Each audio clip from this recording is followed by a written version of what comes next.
Hi students, and welcome to this lecture PowerPoint video on Goethe's Faust. We are continuing our scholarly conversations around texts that deal with virtue and corruption, honor and shame, loyalty and disloyalty, various codes of conduct, and moralistic approaches to chivalry, heroism, virtue, corruption. Here with Goethe's Faust, in terms of summary, we have another play divided into two parts. The first part, we have our doctor who has mastered all of the higher disciplines. This is a man of intelligence, of letters, of learning. And yet he's troubled because he's still not gained insight into the inner essence of the world. He turns to magic and alchemy, ready to sacrifice everything in the pursuit of knowledge, making him susceptible to the enticements of Mephistopheles.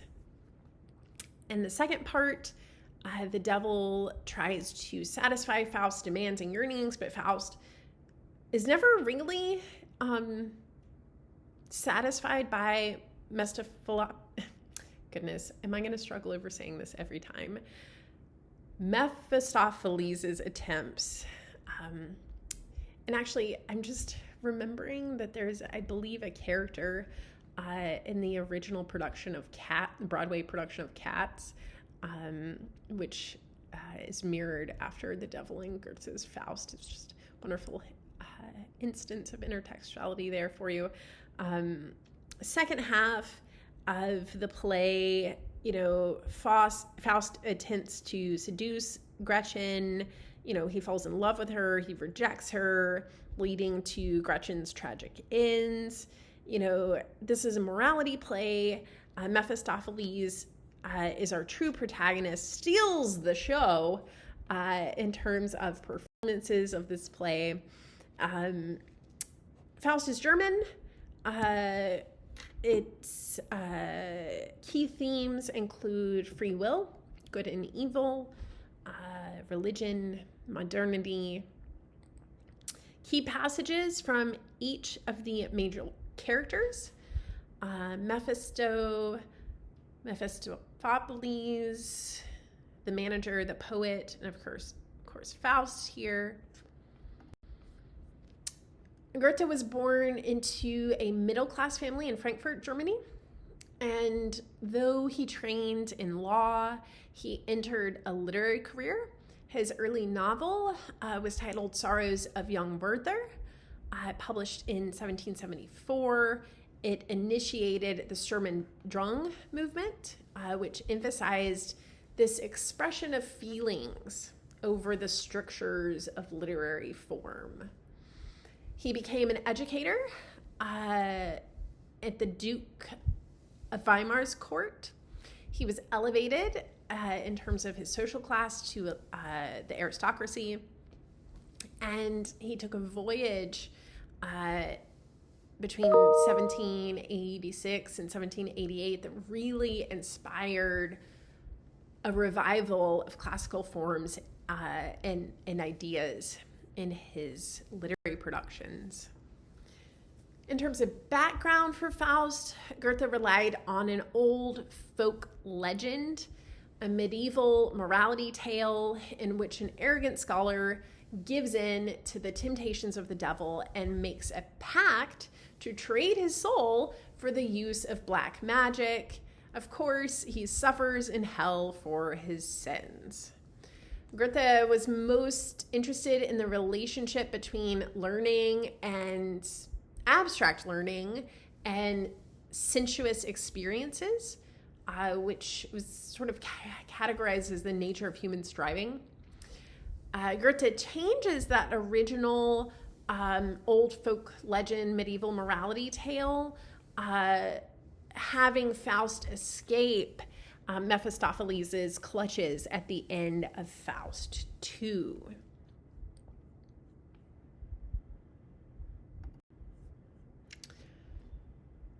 Faust is divided into parts. Goethe presents a kind of curtain riser called a prelude in the theater, in which we have a manager, a poet, and a clown basically debating their respective visions of a theater. And this prelude in the theater is poised as sort of popular entertainment, high art, a debate undoubtedly grounded in Goethe's experience as a dramatist, as a theater director. He then moves on to this section, Prologue in Heaven, which is borrowed from the biblical book of Job. And it depicts a debate between God and Mephistopheles that ends in a wager. Mephistopheles has permission to lead Faust into temptation because God is certain that Faust's restless striving, his search for true knowledge, will eventually lead him back on the right path. Goethe then introduces the text with a dedication in which he evokes the youthful world in which this work had begun some 30 years ago. So, designated by locale, the theater, the heaven, the prelude, the prologue, these individual scene titles give the play a sort of epic scope. Faust violates formal principles of Aristotelian drama, including the famed neoclassical unities of time and place. So here we have more episodic structures. Scenes are sweeping from place to place over extended time intervals, spanning the meeting and seduction and finally the ultimate destruction of Gretchen. Significantly, Johann Goethe's dramaturgy favors more Shakespearean models than continental European ones. The episodic construction moves from private to public spaces, beginning with long scenes and Faust studying, concluding very wildly with this penultimate scene of Walpurgis Night. The shift from private to public space mirrors the trajectory of Faust's journey from an intellectual thinker to a more worldly wanderer, explorer, seeker of sensual experience. The main drama of Faust I can be divided into two parts. The first part, we have an introduction to the medieval doctor, he who has mastered all of the higher disciplines of the university, philosophy, law, medicine, theology, but who still searches for the inner essence of the world and who is still dissatisfied with what he believes to be insufficient knowledge acquisition. So he turns to the dangerous domains of magic and alchemy, and it is this daring that is for Goethe Faust's most modern attribute. He's a modern character in the sense that he dares to play with the devil, right? He shuns religious prejudices. He's ready to sacrifice everything in his pursuit of knowledge. And he longs to experience life to the fullest, and that makes him especially susceptible to Mephistopheles, who offers him a wide range of sensual experiences and desires and satisfactions. And so in the second part of Faust I, we have Mephistopheles trying to satisfy Faust, trying to satisfy those demands, trying to satisfy those yearnings. And although he often dismisses Mephistopheles' efforts at satisfaction as a sort of mere spectacle, Faust nevertheless tries them all. And that culminates in this famous orgy-driven Walpurgis Night scene, a delirious meeting of all of the creatures of the night. And still, none of these sensuous pleasures, however, can really give Faust the kind of satisfaction that he derives from the culminating event of the play, which is Gretchen's seduction.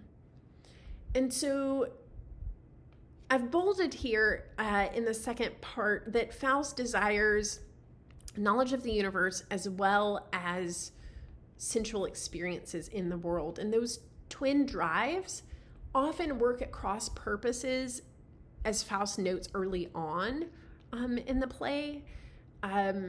Certainly, Goethe has no way to resolve the mysteries of the world except through fantasy, and the second half of part one concentrates on Faust's seduction of Gretchen, his fantasy that pursuit, unlike the desire for knowledge, can be shown in all its complexity, all of its carnality. Consequently, the arrogant light of Faust seems directed primarily to fulfill his sexual appetite more than to really enhance his intellectual understanding of the world. So on the one hand, Faust, satiates his sexual drive because it's one that can be readily and easily satisfied. But on the other hand, from the perspective of a playwright dramatizing the Faust story, sexual desire can be easily represented on stage, and therefore it stands as a metaphor for the desire of attaining everything in the world, of attaining all things.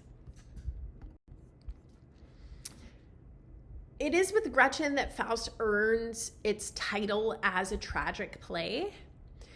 Gretchen represents different pleasures from the other experiences provided by Mephistopheles.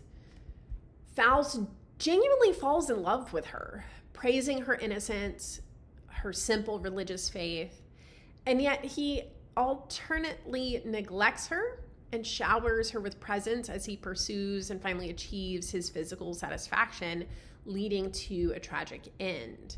And that's where the first part of Faust culminates. Those tragic events are sort of forgotten in the second part, which takes Faust and Mephistopheles on a wild tour through politics and science and learning.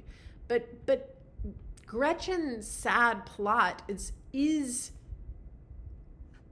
what makes this a tragedy, and is why we can read this as a morality tale that Faust ultimately sort of transcends, and why it's included in this virtue and corruption unit in 445.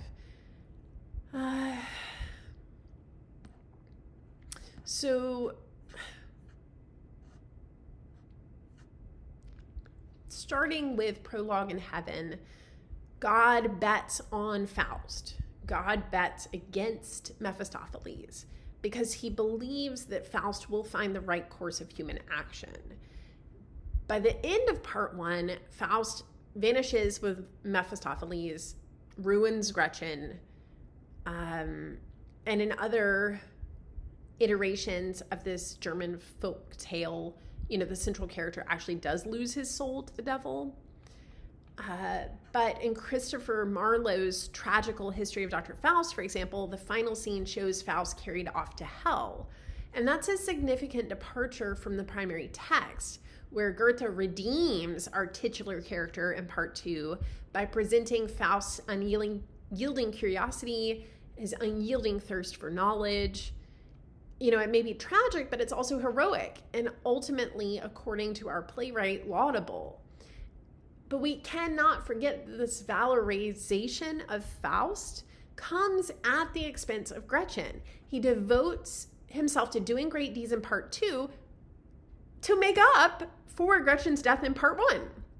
So her destruction then results from her interactions with a great man. It is the unfortunate but perhaps inevitable sort of collateral damage that the play incurs. This interpretation of what transpires between them is quite provocative. I think can further suggest that the light of Faust might enlighten others, but just as likely perhaps burn and destroy them. In terms of style, Aristotelian rules of drama rely on limited time and space, focused on plot. Goethe rejects that. We see scenes composed of loosely connected structures. The play is written in different meter and rhyme schemes. We have examples of prose. We have brief interludes. We have erotic songs. We have bacchanalia. We have dream. So because of its hybrid nature and dramatic innovations, Goethe did not consider this a play fit for the stage.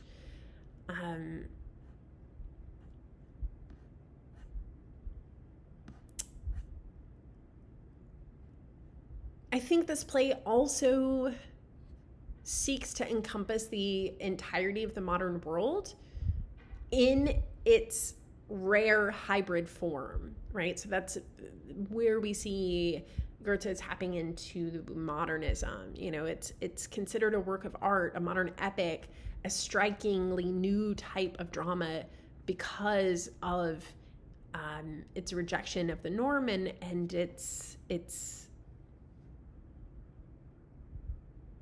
varied meter, rhyme, prose, interlude, satire, you know, erotic song. It is a hybrid play. How do you represent that on stage? You know, it was not intended as a stage performance drama. And so overall, this loose episodic scene structure, of course, saturated with Faust's desire to know more, to do more, was worked and reworked throughout the second half of Goethe's lifetime, encapsulating a vision of humanity that refused to be constrained by more neoclassical ideals. Nevertheless, there's only one action in the play, and we have this wonderful direct quote from lines 304 and 305. Of course, pause the PowerPoint here. Take a look at lines 304 and 5. Quote, "For all his dark impulses, imperfect sight, a good man always knows the way that's right." Which suggests, is Faust a good man? Is he not? Faust is so startling in its dramatic innovation that Goethe himself never sought to mount even the more manageable first part of the play in his own Weimar court theater. In fact, you know, he did not write it with a stage performance in mind. You know, so when it was performed at another theater a few years before his death, he did not show much interest in the production. Of course, the much more difficult allegorical second part of the play has been performed even fewer times. And given the length of both parts taken together, a small number of theaters have ever even tried to stage I'm going to make a pun here, stage a stage production of the entirety of Goethe's Faust. However, you know, moving into the 20th century, a number of theater directors, composers, actors did try to perform the first part. French composers Hector Boulot, Charles Gounod based operas on it. Gertrude Stein wrote a modernist response to Goethe's text. Filmmakers have turned to Faust time and time again for inspiration. So it's really remained a touchstone for 2 centuries of art and a testament to Goethe's ability to turn a simple medieval morality folktale into a complex examination, a complex investigation of modernity. 2 discussion questions here.